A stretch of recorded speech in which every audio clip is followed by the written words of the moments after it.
Appeal আবেদনের শেষ দিন আজ। এ নিয়ে বিস্তারিত জানবো। রাজধানীর আগারগাঁওয়ের নির্বাচন ভবন থেকে যুক্ত হচ্ছেন সহকর্মী আলামিন হোসেন। আলামিন, আজ তো শেষ দিন, এখন পর্যন্ত আজকে কতজন জমা দিয়েছেন, এখন পর্যন্ত তাহলে মোট কত দাঁড়ালো? সব মিলিয়ে যেটি বলি, গতকালকে থেকে আজকে পর্যন্ত কেন্দ্রীয় যে বুথ রয়েছে সেই বুথ থেকে আমাদের যে সংখ্যাটা জানিয়েছেন, সারা বাংলাদেশের 300 আসনের মধ্যে বেশ কিছু জায়গা থেকে 526 জন নির্বাচনের প্রতিদ্বন্দ্বী হিসাবে অংশগ্রহণ করতে চাওয়া সম্ভাব্য প্রার্থী যারা, তারা আসলে 526 জন প্রার্থী বিভিন্ন সংসদীয় আসন থেকে এসে এখানে তাদের যে আপিল কার্যক্রম সেই আপিল করেছেন। বিজলি কেবলসের স্কিন কোটেড ইনসুলেশন আগুন প্রতিরোধী। বিজলি কেবলস, নিরাপদ আজীবন।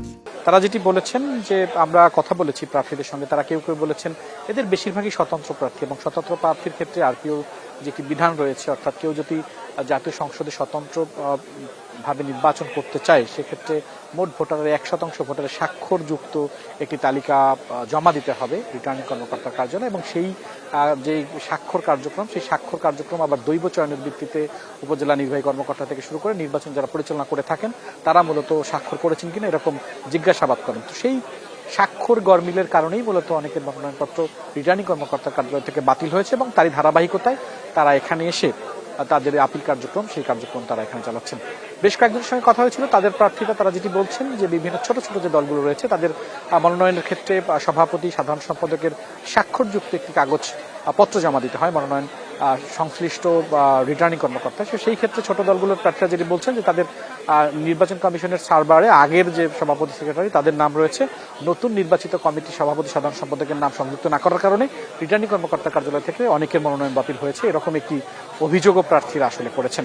তো সেই ক্ষেত্রে আমরা প্রথমেই যেমনটা বলছিলাম যে 526 জন এখন পর্যন্ত প্রার্থী যারা এই নির্বাচনে অংশগ্রহণ করতে ইচ্ছুক তারা তাদের প্রার্থীতা এখানে জমা দিচ্ছেন। তৃতীয় আরেকটি কারণ আমরা যেটি পেয়েছি সেটা হচ্ছে আর্থিক সংশ্লিষ্ট, অর্থাৎ ঋণ খেলাপি, কেউ কেউ ট্যাক্সের কাগজ জমা দেননি, যেই পেপারসগুলো জমা দিতে হয় তার মধ্যেও সম্পত্তির যে হিসেব হলফনামায় জটিলতা থাকার কারণেও অনেকের প্রার্থীতা রিটার্নিং কর্মকর্তার কার্যালয় থেকে বাতিল হয়েছে, এবং তারই ধারাবাহিকতায় তারা আসলে এখানে এসে আপিল যে কার্যক্রম সেই আপিল কার্যক্রমের জন্য তারা এখানে এসেছেন এবং অনেকেই জমা দিয়েছেন। সেই ক্ষেত্রে বিভিন্ন অঞ্চল, যেমন আপনি যদি বুথ নাম্বার 9 যেটি রয়েছে বরিশাল অঞ্চলে, সেখানে এখন পর্যন্ত 25 জন অর্থাৎ 25 জন প্রার্থী এই আপিল কার্যক্রমে তারা করেছেন।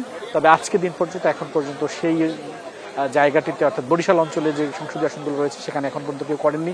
ময়মনসিংহ অঞ্চলেও বেশ কয়েকজন প্রার্থী তাদের প্রার্থীতা ফিরে পাওয়ার জন্য আপিল করেছেন।